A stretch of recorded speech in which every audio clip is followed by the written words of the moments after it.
Rede de contrabando de combustíveis desmantelada em Viana. Produto era adulterado no estaleiro clandestino e vendido de forma ilícita. Procuradoria-Geral da República começou a notificar algumas figuras do aparelho do Estado supostamente envolvidas na rede de contrabando de combustíveis no país. O Fundo Monetário Internacional prevê que a economia de Angola cresça 2,4% este ano e acelere para 2,8% em 2025. Mulheres Rurais apelam ao Executivo angolano por mais apoio para o desenvolvimento da agricultura familiar. Vamos olhar para os Estados Unidos, que estão a 8 dias das eleições presidenciais que acontecem no próximo dia 5 de novembro. O Girassol Jornal começa agora.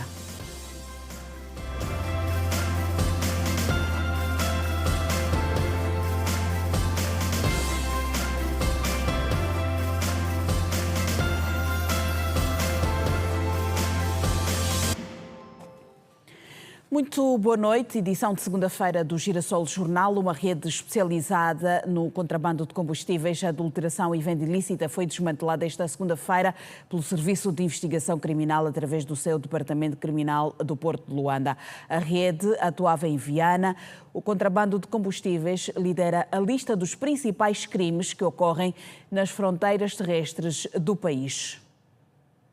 A operação, que ocorreu no estaleiro situado no distrito urbano dos Molevos, no município de Viana, resultou na detenção de 3 cidadãos suspeitos de envolvimento direto no esquema, além da apreensão de uma viatura que transportava 20 mil litros de gasóleo. O combustível estava pronto para ser distribuído e comercializado ilegalmente em pontos estratégicos, incluindo a fronteira do Luvo, que se destaca como um dos principais locais de entrada e saída de mercadorias na região mais a norte do país. O que verificamos aqui, mesmo o combustível que é aqui vendido, não é do ponto de vista da sua qualidade genuíno, ou seja, há aqui misturas e também está mal acondicionado o combustível aqui, com fortes perigos de deflagrar aqui um incêndio, porque não há segurança para a proteção desse combustível inflamável.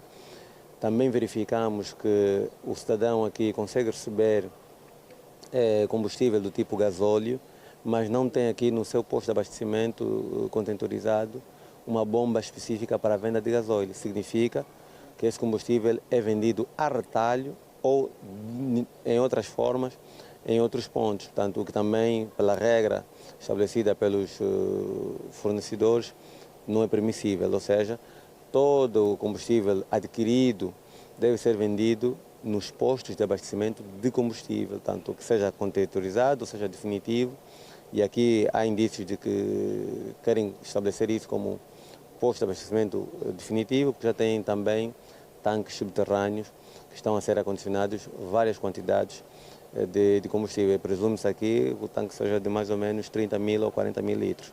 Além do transporte ilegal, a rede criminosa adulterava o combustível para potencializar lucros e reduzir custos, prática que compromete a qualidade e segurança dos produtos distribuídos no mercado. Durante a ação, também foram apreendidos equipamentos utilizados para o armazenamento de grandes quantidades de combustível. Há aqui uma rede criminosa organizada.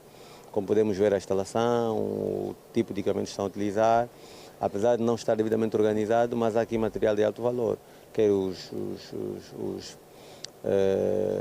geradores, grupos geradores, quer também a quantidade de reservatórios que nós temos aqui, tudo indicia mesmo ser um crime organizado e este indivíduo não está a agir sozinho, embora verificou-se da documentação que nos apresentou, que vamos confirmar a sua veracidade, tudo está em nome dele.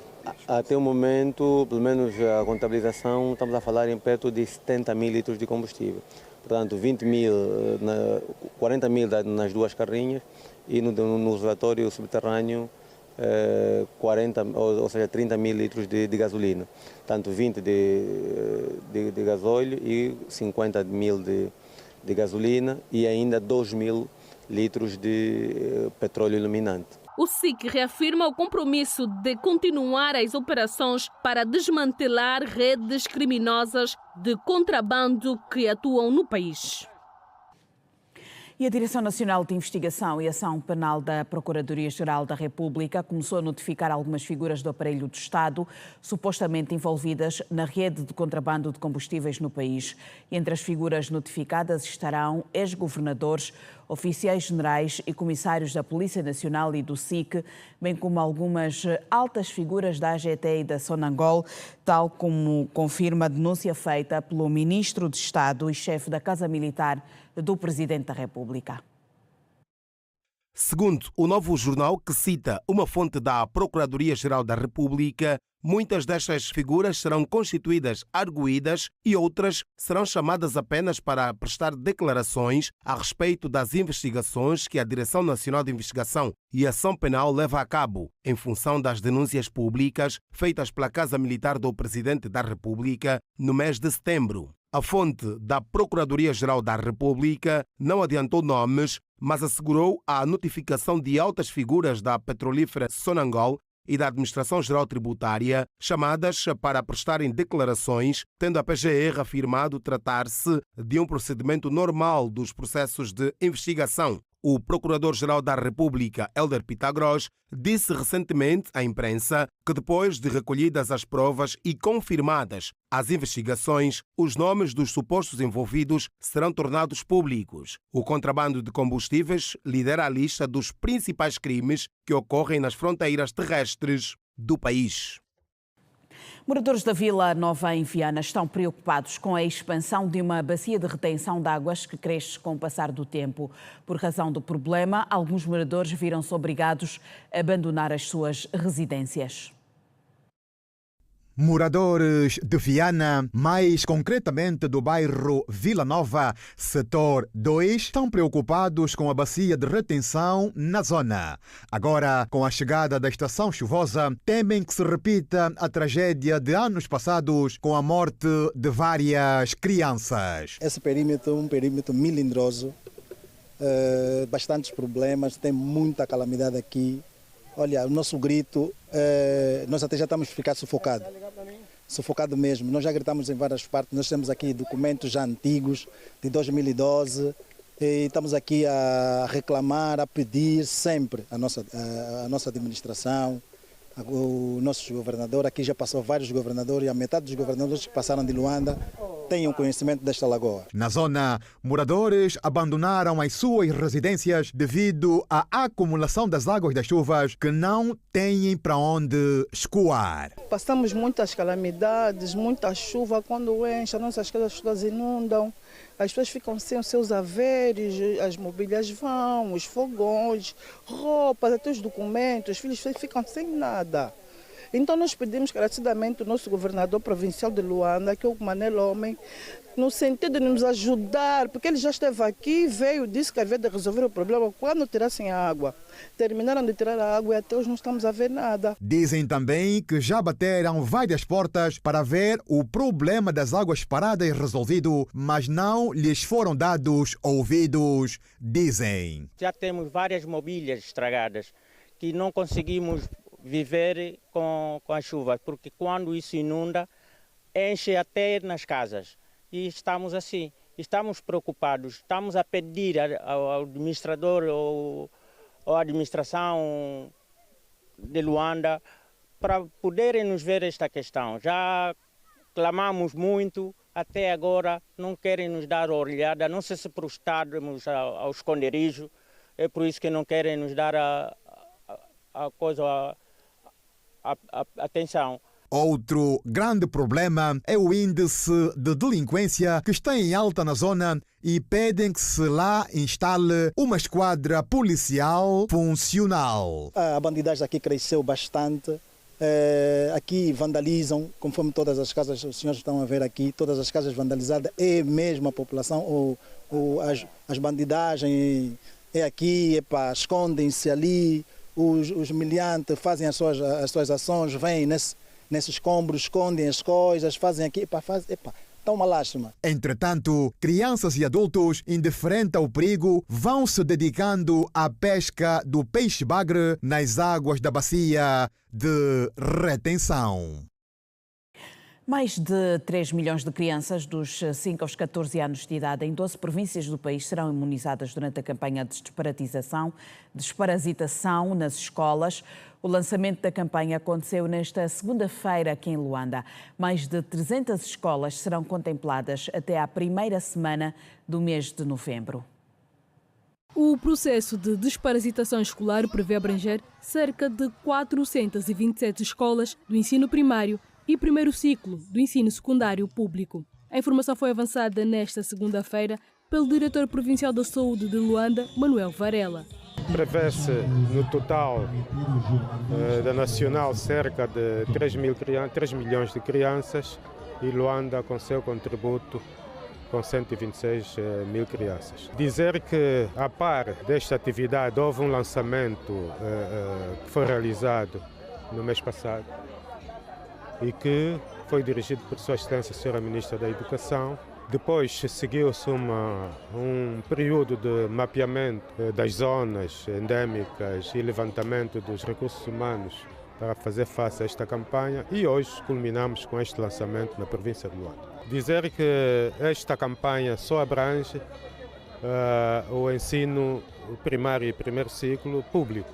A campanha tem como objetivo reduzir a carga parasitária e garantir que os alunos se mantenham mais tempo nas escolas, combatendo o absentismo. A coordenadora nacional do Programa de Doenças Tropicais Negligenciadas, Cecília de Almeida, esclarece como deve ser administrados o albendazol e o praziquantel. Aquele é o altímetro que dá para estimar a quantidade de comprimidos por criança. Quer dizer que, de acordo com a altura, é administrado o praziquantel. Já o albendazol não precisa de ser feita a medição da altura. É um comprimido por criança, é um comprimido por pessoa. Cecília de Almeida assegurou também haver logística disponível para as 12 províncias. Tínhamos um total de 800 mil comprimidos de praziquantel e albendazol, aproximadamente 2 milhões de comprimidos, que foram distribuídos a nível das 12 províncias. O oficial nacional da Organização Mundial da Saúde de Angola, Luís Katong, afirmou que este projeto é muito importante porque Angola faz parte dos países afetados por doenças tropicais negligenciadas. A desparasitação é muito importante, primeiramente porque Angola faz parte dos países que são afetados pela DTN em geral. Dentro da lista de 21 doenças tropicais negligenciadas, nós temos 16 que são mais prevalentes e entre elas são doenças que necessitam a desparasitação. Essas são negligenciadas porque certamente afeta as populações que muitas das vezes ficam sem voz, porque geralmente são doenças, como nós andamos a dizer, de pobre e encontra-se nas áreas tropicais, mas quase afastadas, né? E muitas das vezes nos meios sem saneamento básico adequado, nem abastecimento de água também adequado. O encarregado de Educação, Manuel da Silva, apela à colaboração dos pais durante o processo. Nós sensibilizamos os pais em carreira de educação e não só, não é? Para que possam deixar com que essas vacinas sejam adicionada para os seus filhos, ministrada para os seus filhos, para o combate das infecções negligenciadas ou doenças tropicais negligenciadas, desde a ter a idade até a fase adulta. A campanha está enquadrada no projeto de empoderamento da rapariga e aprendizagem para todos, tratando-se de uma parceria entre os Ministérios da Educação e da Saúde e conta com o apoio da Organização das Nações Unidas. A Assembleia Nacional promoveu nesta segunda-feira um workshop para apresentar os avanços da medicina na luta contra o HIV-Sida. No evento, que contou com a participação de especialistas e legisladores, ficou patente que, apesar dos progressos, mais de 300 mil pessoas estão infectadas com a doença no país, destacando a importância de continuar os esforços de prevenção. Os portadores de VIH-Sida têm se beneficiado cada vez mais dos avanços médicos na luta contra a doença. Apesar da redução na taxa de transmissão e prevalência no país, segundo as Nações Unidas, ainda há mais de 300 mil infectados em Angola. Realço aqui que, de acordo com o ONU-SIDA 2022, cerca de 310 mil pessoas em Angola vivem com VIH-Sida, com uma taxa de 2% de prevalência do VIH-Sida na população geral, que vai dos 15 aos 49 anos, sendo mais elevada entre as mulheres e concentrando-se sobretudo nas zonas urbanas, com maior predominância e incidência nas províncias do leste e do sul do país. Durante o workshop foram abordadas as diversas formas de transmissão do VIH-Sida, com ênfase nas relações sexuais desprotegidas. Os dados recolhidos pela ONU-SIDA Angola dizem-nos ainda que as formas mais comuns de transmissão do VIH-Sida incluem relações sexuais desprotegidas, com compartilhamento de agulhas e de mãe para filho durante a gestação, o parto ou a amamentação, significando, por conseguinte, que esta transmissão ocorre principalmente através de fluidos corporais, como sangue, sêmen, fluidos vaginais e leite materno. O secretário-geral da Assembleia Nacional destacou a importância de os parlamentares acompanharem a evolução da sociedade e da medicina para aprovarem leis que combatam a discriminação. Este workshop de auscultação pública tem como fito alcançar os seguintes objetivos: capacitação dos senhores deputados e dos agentes parlamentares sobre os avanços da medicina na luta contra a VIH-Sida, analisar a proposta de revisão da Lei nº 8/04, de 1 de novembro, da Lei sobre VIH e SIDA, auscultar as OS e parceiros institucionais sobre as lacunas da lei vigente, apresentação e discussão da proposta de revisão da Lei nº 8/04, de 1 de novembro, recolha de contribuições para a revisão da Lei nº 084, de 1 de novembro, Lei sobre VIH e SIDA, identificação das lacunas na lei vigente, aprovação a proposta da revisão da lei. O evento reuniu especialistas e legisladores para discutir os avanços científicos e suas implicações legais no combate ao VIH-Sida, com o objetivo de atualizar a legislação atual. Uma auscultação pública sobre a proposta de revisão da lei do HIV foi realizada pela Assembleia Nacional, revelando a necessidade de atualização da legislação que completa 20 anos. Especialistas, deputados e representantes da sociedade civil apontaram que a atual lei criminaliza excessivamente os portadores de HIV-Sida e não garante direitos essenciais, como acesso gratuito ao tratamento antirretroviral.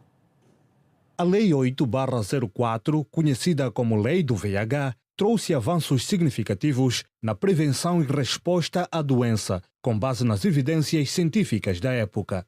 Passados 20 anos desde sua implementação, especialistas, deputados e sociedade civil concordam que a legislação deve ser revisada, pois atualmente criminaliza excessivamente os portadores do VIH e SIDA. Há necessidade de se atualizar a nossa própria visão das direções para a revisão desta lei. O PNUD defende a postura informada por evidências científicas de que a lei do VIH seja uma lei de direitos, pois a criminalização excessiva aumenta o estigma e discriminação contra pessoas vivendo com HIV, afasta pessoas dos testes, impacta a aderência aos tratamentos retrovirais e muito mais, diminuindo assim a eficiência das políticas de prevenção e resposta ao HIV.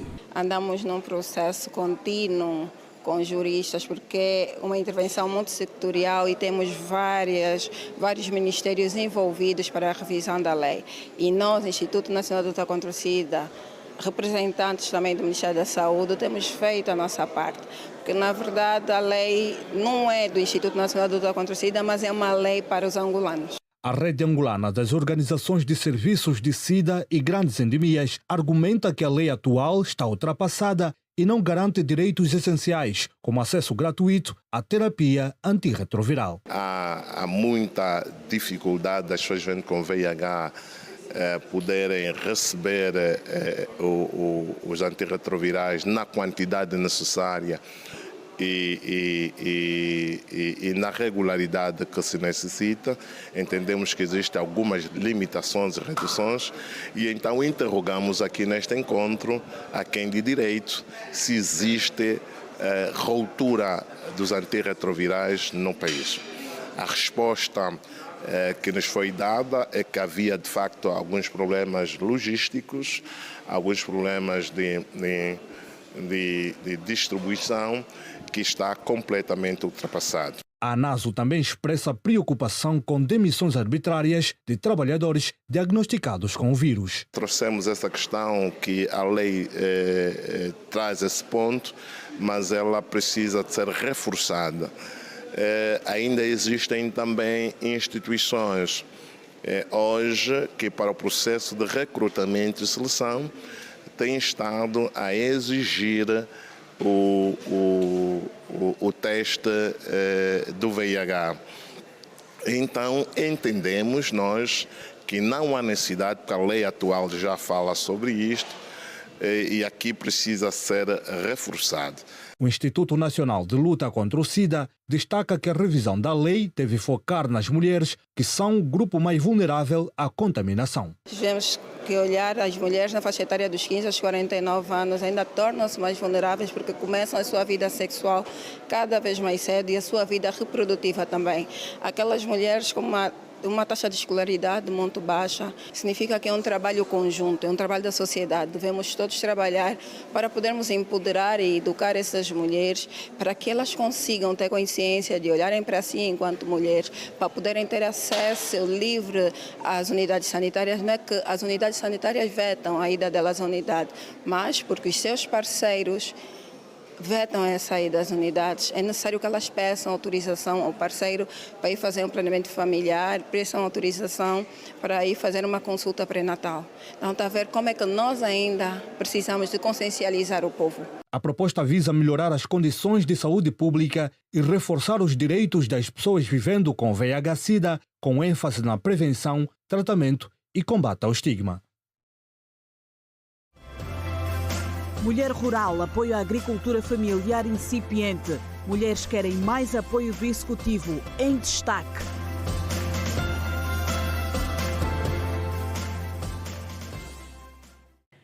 As mulheres rurais apelam ao Executivo angolano por mais apoio para o desenvolvimento da agricultura familiar. O apelo feito no encerramento do ato provincial alusivo à mulher rural teve como objetivo promover o crescimento económico e sustentável da mulher no meio rural para o combate à fome e à pobreza.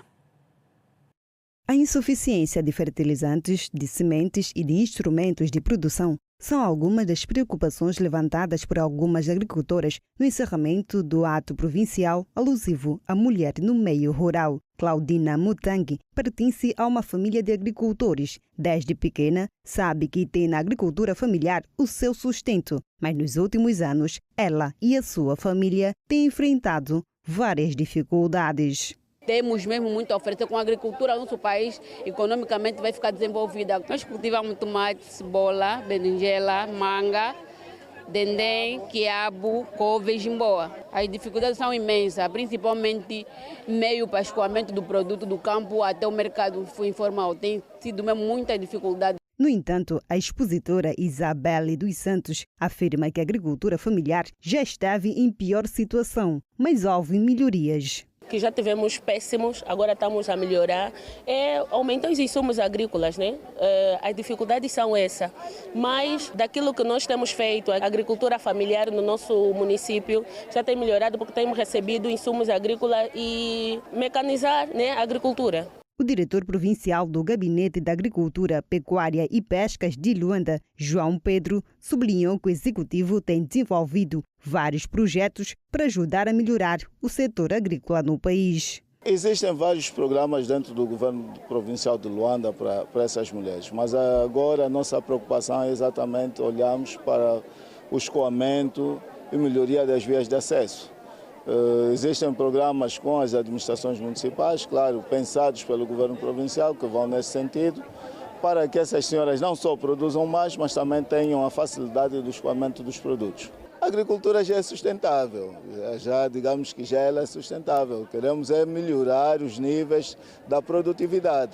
Por sua vez, a diretora do Gabinete Provincial da Ação Social, Família e Igualdade de Gênero, Olga Eduardo André, acredita que a aposta na transformação dos produtos agrícolas pode ajudar a resolver o problema de escoamento da produção familiar.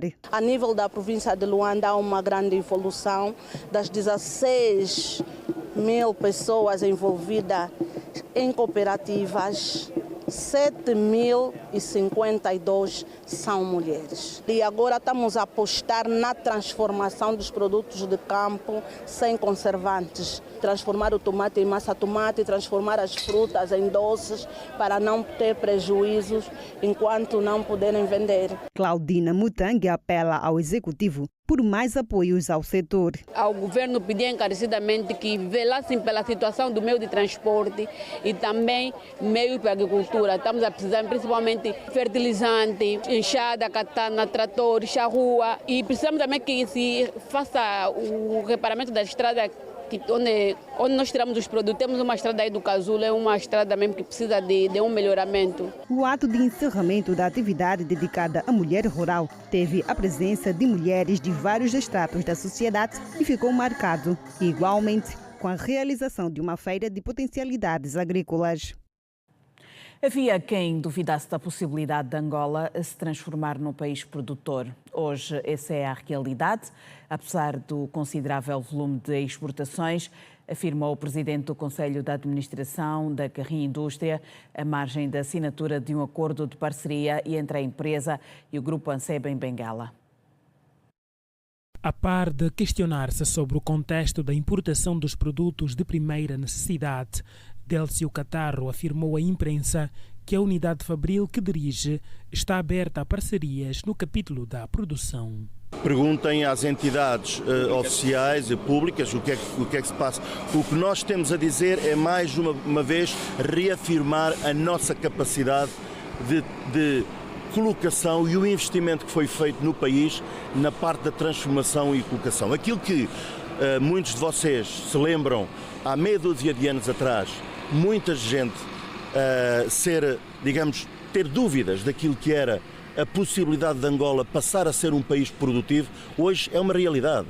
Agora, se importamos e porque é que importamos, peço desculpa, mas eu essa não consigo responder. E, portanto, a indústria aqui está aberta a fazer com todos aqueles que sejam players de relevo e não só, também outros, em Angola, para fazer face, como eu disse no início, a esta dificuldade de importação e ao fomento do aumento da produção nacional.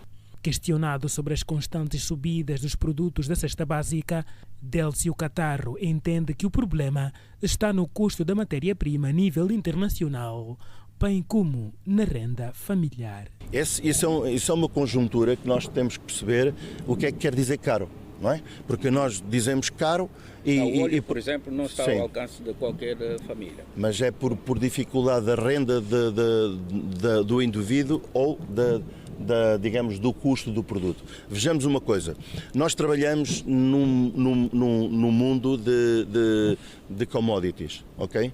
Em que quem manda não é Angola, não sou eu, não é ninguém, é o mercado mundial dessas commodities. E, portanto, nós seguimos essas commodities e, portanto, não me parece que isso seja uma verdade.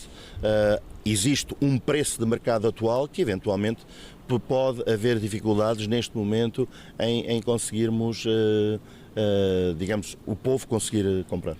Tudo acontece numa altura em que o grupo Anseba mostra-se interessado em produzir por meio da Carrinha Indústria para o fornecimento aos supermercados espalhados em 6 províncias do país. Passamos a produzir localmente para evitar a importação. O nosso foco é, de facto, a fornecer produtos locais. Atenção que nós estamos a falar de produtos que, por causa do nosso nível deficiente, o nosso nível de produção local, por ser ainda insuficiente, nós somos obrigados a nos socorrer alguma matéria-prima importada. O interesse deste grupo de nacionalidade eritreia é fruto de uma parceria firmada entre as duas empresas. A De Beers está satisfeita com o seu regresso a Angola, afirmou Al Cook, o atual CEO da empresa, no fim da Conferência Internacional de Diamantes de Angola que decorreu em Saurimo, na Lunda Sul. Alcuc afirmou também que há muitos projetos em fase de implementação no âmbito da parceria que a empresa sul-africana tem com a Nacional Indiama e que em breve haverá resultados que se vão refletir na vida dos angolanos. O bom ambiente de negócios proporcionado pelo setor dos diamantes do nosso país tem feito com que muitas empresas voltem a olhar Angola como polo para o investimento, como é o caso da De Beer, que voltou em 2022. A gigante sul-africana no setor mineiro garantiu por via do seu CEO, Alcuc, estar em Angola para ajudar a divulgar ainda mais o potencial diamantífero do nosso país. The experience is very good. A De Beer está extremamente satisfeita com o regresso cá a Angola. A experiência tem sido muito satisfatória. A nossa relação com o governo angolano é excelente. Nós estamos a trabalhar nos aspectos que têm que ver com a atividade mineira, mas não só.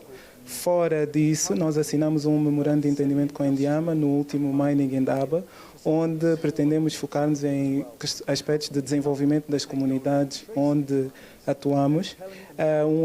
Uma outra componente tem que ver com a questão de rastreabilidade também dos diamantes e de comercialização dos diamantes angolanos e de promoção da marca angolana no mundo inteiro. So far, it's been so good. Alcuc deu também nota positiva às reformas implementadas no setor e que têm garantido um melhor ambiente de negócios a qualquer operador no setor. Well, I'm really pleased to be here in... Portanto, nós estamos muito entusiasmados com a parceria que estabelecemos com o governo cá. Nós gostaríamos de especialmente enfatizar a importância das reformas que foram lideradas e foram encabeçadas por Sua Excelência o Presidente João Lourenço e pelo Ministro Diamantino e a sua equipa. E o que estamos a fazer é focar-nos essencialmente em dois aspectos. Um primeiro aspecto que tem a ver com a prospecção dos diamantes debaixo da terra e o outro que tem mais a ver cá em cima com a sua depois exploração e comercialização. Above the ground, so below the ground and above the ground. O líder máximo da empresa sul-africana disse que têm muitos projetos em fase de implementação em Angola. Quanto aos retornos econômicos destes projetos na vida dos angolanos, Alcuc sublinhou ser para muito breve. So we will be doing exploration. A nossa expectativa, e ela está sempre, de certa forma, ancorada no nível de sucesso ou não que tenhamos, nós estamos confiantes de que vamos ter bastante sucesso, é de continuar o trabalho de prospecção em mais até 2 anos. A seguir a isso, vamos chamar para o terreno as nossas equipas de projeto e de desenvolvimento, e este trabalho pode levar algum tempo e, portanto, que a nossa melhor expectativa está para 2030 arrancar-se efetivamente com produção mesmo. Really targeting starting diamond production in the early 2030s. A empresa sul-africana é parceira estratégica do Estado angolano, objetivando o aumento da produção e comercialização de diamantes e, naturalmente, do desenvolvimento socioeconômico do nosso país. Vamos para uma curta pausa. Na sequência, veja a tomada de posse dos novos rostos do SIC e do SME. Até já.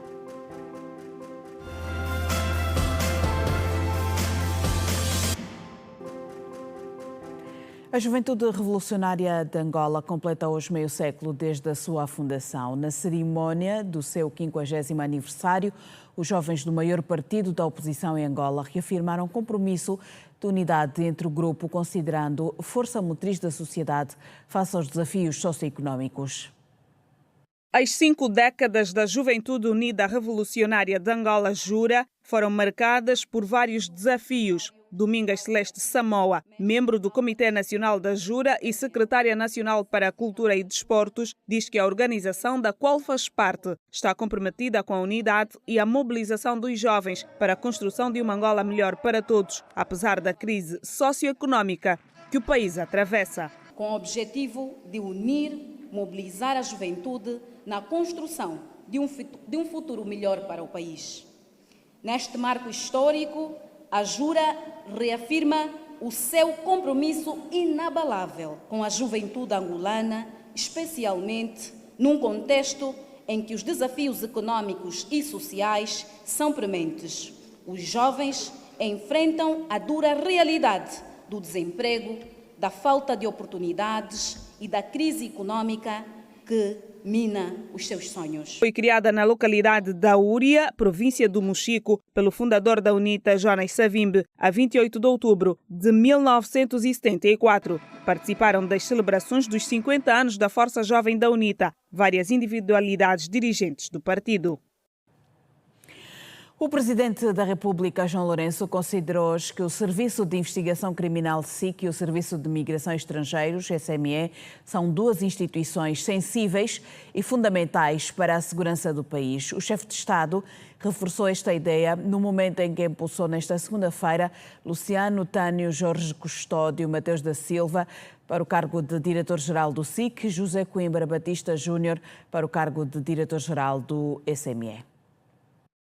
O novo diretor-geral do SIC, Serviço de Investigação Criminal, herda uma instituição com desafios no esclarecimento de crimes violentos, nomeadamente homicídios, agressões sexuais, ofensas à integridade física e violência doméstica. Temas estes que exigem investigação constante. No setor de migração e estrangeiro, Angola deve aprimorar a defesa das suas fronteiras, numa altura em que o mundo se debate com fluxo migratório. No Salão Nobre do Palácio da Cidade Alta, José Coimbra Batista Júnior, diretor-geral do Serviço de Migração e Estrangeiro, Luciano Tânio Jorge Custódio Mateus da Silva, diretor-geral do Serviço de Investigação Criminal, assinaram o termo de posse e juraram cumprir escrupulosamente as missões para as quais foram nomeados pelo Presidente da República, João Lourenço. Na cerimónia, testemunhada pela Vice-Presidente da República, Esperança da Costa, o chefe de Estado recomendou rigor e trabalho árduo, pois que tanto o SIC como o SME são departamentos fundamentais para a segurança do país. Vamos, a partir de hoje, dar responsabilidades a duas entidades que vão passar a ocupar as chefias de áreas muito sensíveis do nosso sistema de defesa e segurança. E por esta razão,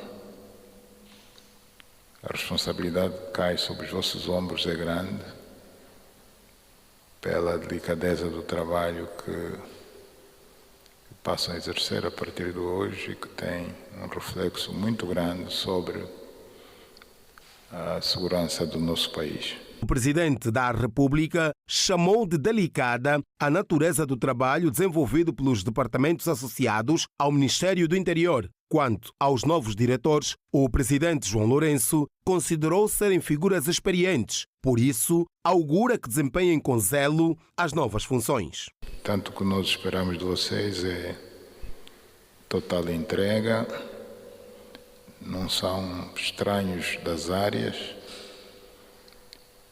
têm acumulado ao longo dos anos bastante conhecimento e experiência, e isso com certeza que vos vai ajudar a melhorar aquilo que já vem sendo feito até aqui nestas duas áreas. Estou-me a referir aos serviços de investigação criminal e aos serviços de migração e estrangeiros.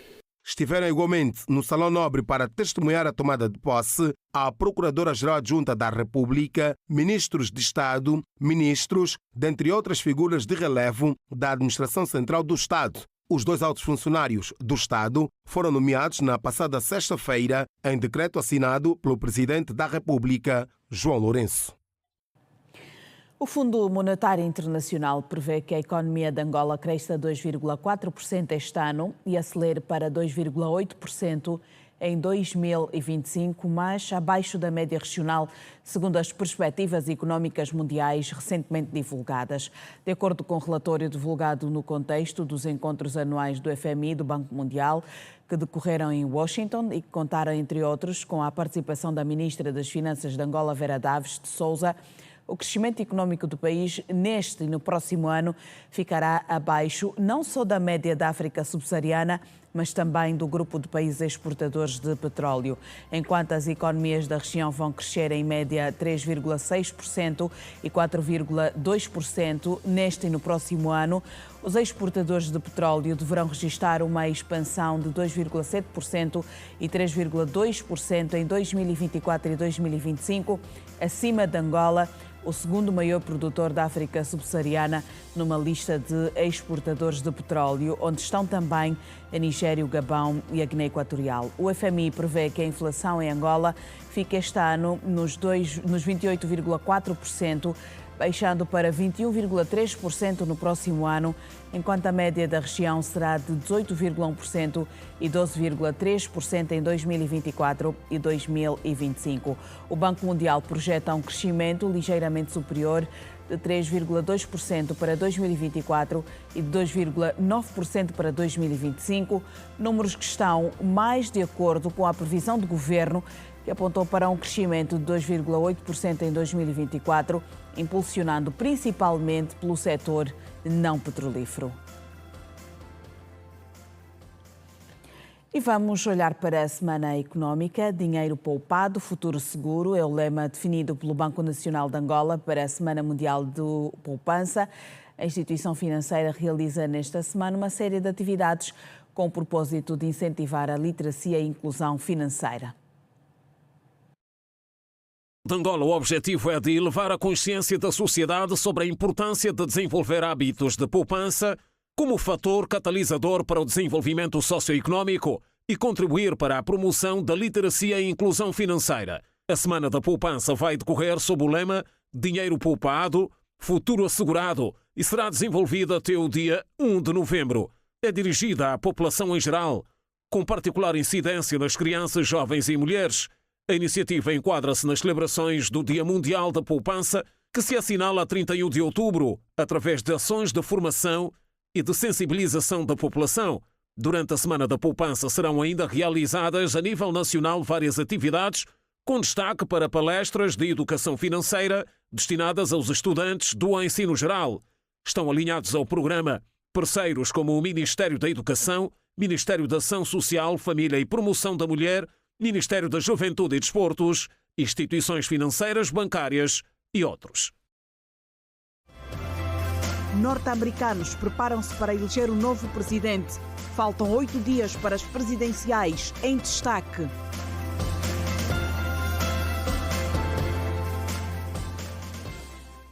O vice-presidente do Cassado do Quênia, Rigathi Gachagua, pediu uma limiar judicial sobre o processo no Supremo Tribunal que pesa sobre ele. A equipa de Gachagua, trabalha para impedir que os 3 juízes nomeados para o caso o prejudiquem. Veja estas e outras notas na página internacional. O vice-presidente cassado do Quênia, Rigathi Gachagua, apresentou uma petição ao Tribunal da Apelação nesta segunda-feira, com o objetivo de interromper o processo de impeachment em curso na Suprema Corte. Gachagua argumenta que as recentes decisões do Tribunal Superior foram erradas e levantou objeções sobre a legitimidade do coletivo de 3 juízes que preside o seu caso. A equipa jurídica de Gachagua alega que a vice-presidente da Justiça, Filomena Mwilu, excedeu a sua autoridade ao nomear os 3 juízes sem a aprovação da juíza principal, Martha Koome.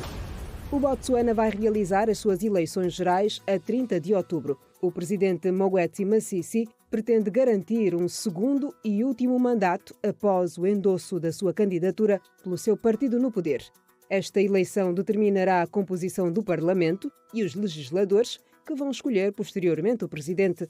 Ocorre durante um período de incerteza económica para um país que depende fortemente da mineração de diamantes. O Botsuana é o segundo maior produtor mundial de diamantes, depois da Rússia, e tem sido uma fonte das maiores gemas brutas descobertas nos últimos 10 anos em todo o mundo. A Turquia lançou uma importante missão de exploração de petróleo e gás ao largo da costa da Somália, com a estatal Turkish Petroleum Corporation a liderar a operação. O navio de exploração turco, agora em águas somalis, deve realizar levantamentos sísmicos nos próximos meses para marcar uma nova fase da estratégia da Turquia de expandir o seu alcance energético além do Mediterrâneo. Segundo a agência turca Anadolu, o governo somali abraçou a iniciativa, vendo-a como uma oportunidade para impulsionar o crescimento económico e o processo em direção à independência energética. O ministro turco da Energia afirmou que o projeto reflete o compromisso da Turquia com o desenvolvimento da Somália e com a cooperação energética bilateral mais estreita, que poderá trazer infraestruturas e investimentos muito necessários para a Somália. No entanto, a exploração gerou preocupação entre as partes interessadas no interior da Somália, incluindo países vizinhos e líderes regionais somalis. Os Estados Unidos estão a 8 dias das eleições presidenciais que acontecem no próximo dia 5 de novembro. Os norte-americanos vão escolher entre o republicano Donald Trump e a democrata Kamala Harris. O Girassol Jornal, a partir de hoje e até às eleições, traz-lhe o que de mais relevante se passa na campanha eleitoral norte-americana. Começamos com Donald Trump e o mais recente comício em Nova Iorque, onde reforçou a intenção de criar um programa de deportação em massa no primeiro dia do regresso à Casa Branca.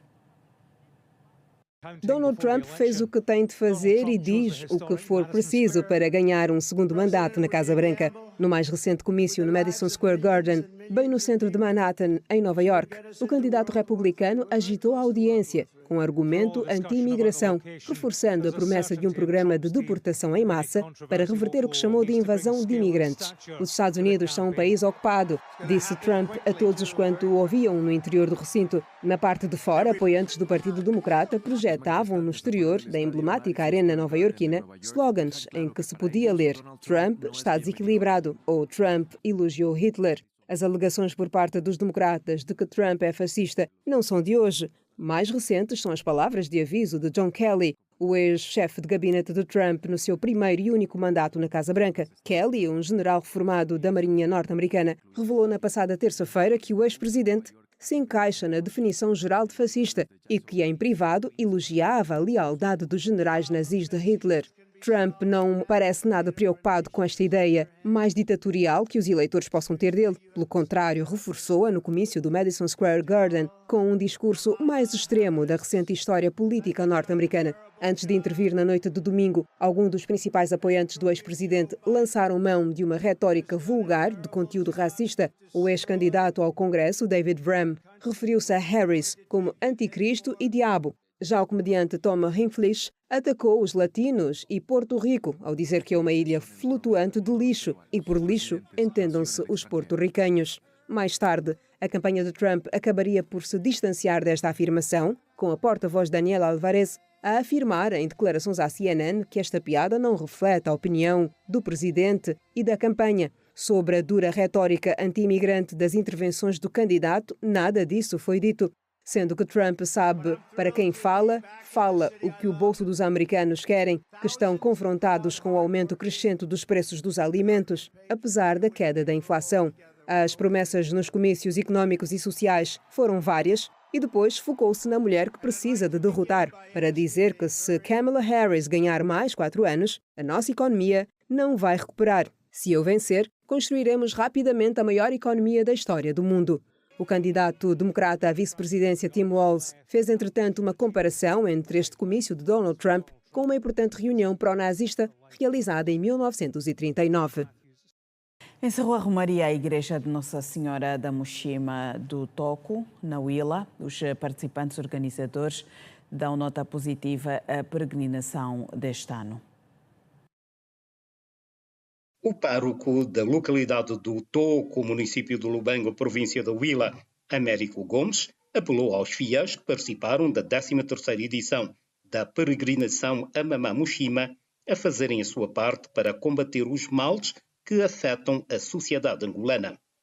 Américo Gomes fez referência ao combate às drogas e suicídio, que devem merecer a atenção de todos e que foram temas de destaque nas abordagens da peregrinação, que contou com mais de 60 mil fiéis de várias regiões e que encerrou este domingo. Onde acolhemos cerca de 60 mil fiéis peregrinos vindo da Namíbia, Luanda, Cachito, Mbanza Congo e outros pontos de Angola, refletimos sobre a problemática das drogas, suicídio e o cuidado para com os sacerdotes. Estou convicto que vamos sair daqui que cada um terá que fazer a sua parte, pois hoje por hoje são situações que tocam a todos e nos envolvem a todos, pois cada um deverá fazer tudo para que possamos mudar o quadro das problemáticas aqui abordadas. Já os peregrinos garantem que voltam a casa com a fé renovada. Aqui no Toco praticamente há muitas bênçãos. O lema aqui no Toco é que toda a gente que vem aqui, ninguém sai daqui sem ser tocado. Angola tem muitos problemas. A comida está muito caro, tudo está tudo caro.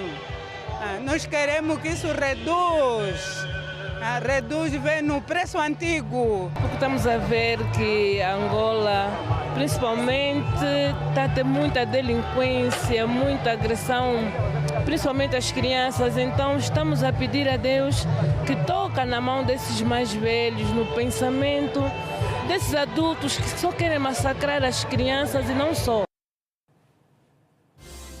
No próximo bloco, cultura angolana mais pobre, com a morte de Manuelito do Kisangela e a atualidade esportiva para acompanhar.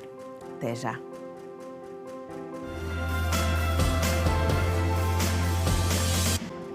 Estamos de volta. A cultura angolana perde mais um dos seus nomes sonantes. Manuel Claudino, ou simplesmente Manuelito, foi membro do conjunto Kisangela, fundado em 1974.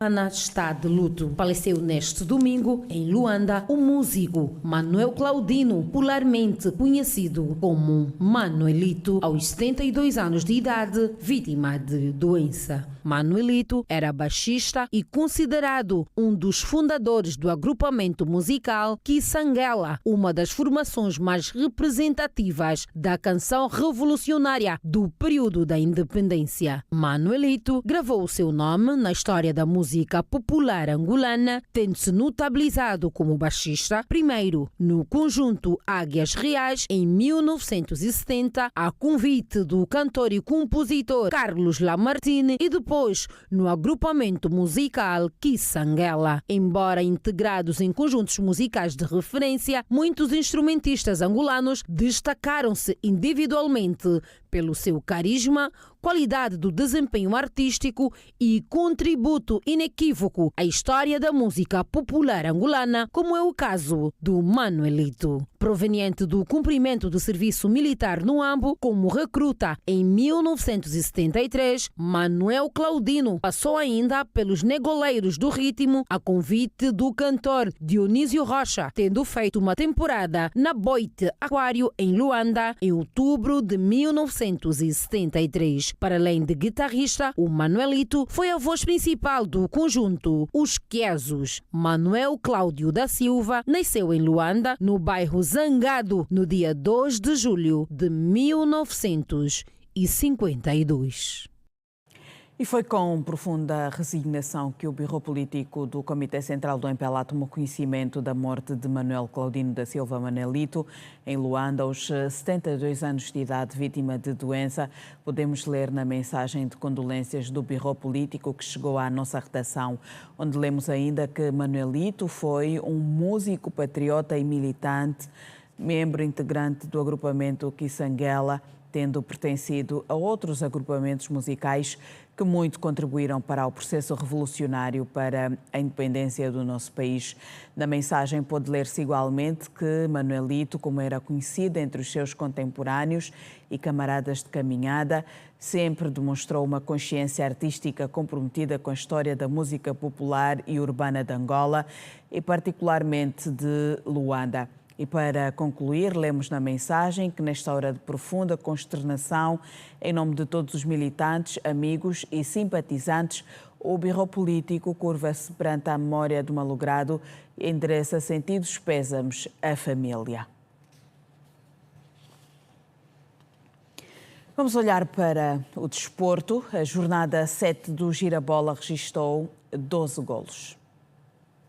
O jogo de destaque da 7ª jornada do Campeonato Nacional Girabola Alegria do Povo entre o 1º de agosto e o Sagrada Esperança, com 4 golos rubricados, foi o mais produtivo. numa partida onde os militares apontaram 3 golos e os Lundas do Norte 1. Outra partida onde tivemos as vitaminas dos jogos foi entre o Luanda City e o Ilhete de Benguela, na vitória da formação benguelense por 2-1, num jogo onde foram rubricados 3 golos. No estádio dos Coqueiros, na Baixa Antiga da cidade de Luanda, o campeão nacional Petro de Luanda venceu o Cabo Escorpio do Palanca por 2 sem resposta. A 7ª jornada do Campeonato Nacional registrou também 3 empates sem golos nas partidas Isaac de Benguela Interclube, Libolo São Salvador e Desportivo da Lunda Sul, Desportivo da Huila. No IS, houve um empate a 1 entre a Santa Rita de Cássia e o Bravos do Maqui do Mochico. No Lubito, nas terras dos Flamingos, a Académica Local derrotou o Carmona Futebol Clube do IS por 1 sem resposta. A 7ª jornada do Girabola registrou 12 golos, uma média de 1,5 tento por partida. O avançado caporal do Ilhete de Benguela, com 9 golos apontados, é quem comanda a lista dos artilheiros. O Petro de Luanda, com 14 golos apontados, tem o melhor ataque do Nacional da 1ª Divisão. E por hoje é tudo. Veja na sequência o Girassol Debate, com a condução do Alberto Capitão. O tema a ser discutido é a relação dos políticos com o mundo dos negócios. Não deixe de acompanhar. Voltaremos amanhã, à mesma hora, neste mesmo canal. Passe bem.